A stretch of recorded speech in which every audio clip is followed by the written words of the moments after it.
Қайырлы күн достар. Бүгін мен сіздермен ең қарапайым жолмен жасалатын тоқаштың рецептімен бөлісетін боламын. Неге қарапайым? Өйткені духовкасыз, ашытқысыз және тез дайындалады. Видеоны соңына дейін көріңіздер. Ұнаса лайк басып, комментарий қалдырыңыздар және тіркелуді ұмытпаңыздар. Бізге керек заттарды описание бөлімінде қалдырамын. Ең алдымен жұмыртқамызға қант қосып араластырамыз.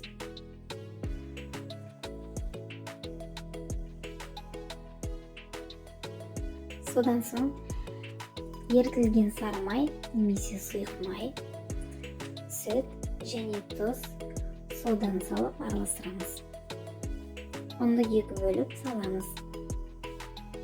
Нанымызды орташа жұмсақтықта илейміз.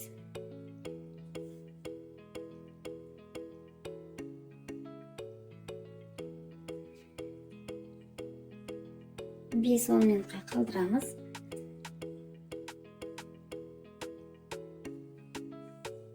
Немесе бірден пісіре беруге болады.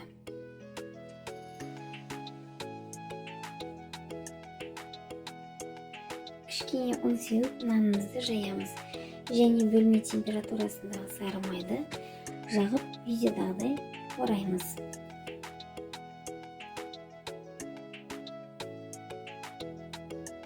Әрі қарай бөліктерге кесіп шығамыз.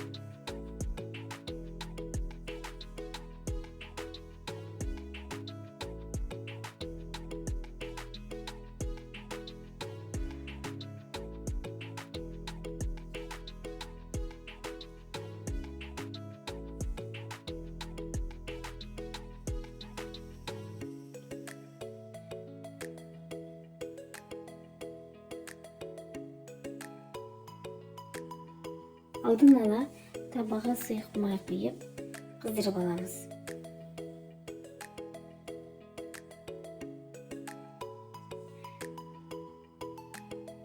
Дайын болған тоқаштарымызды табаға орналастырып шығамыз.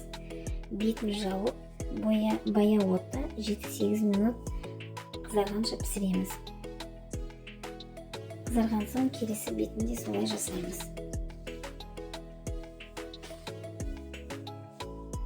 Дайын болған тоқаштарды өз қалауыңызша әрлейміз.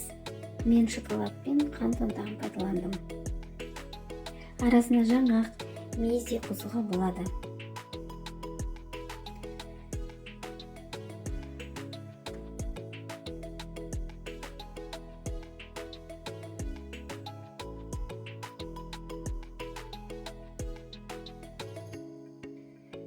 Сондай жұмсақ, дәмді, үлпілдек тоқаштарымыз дайын болды.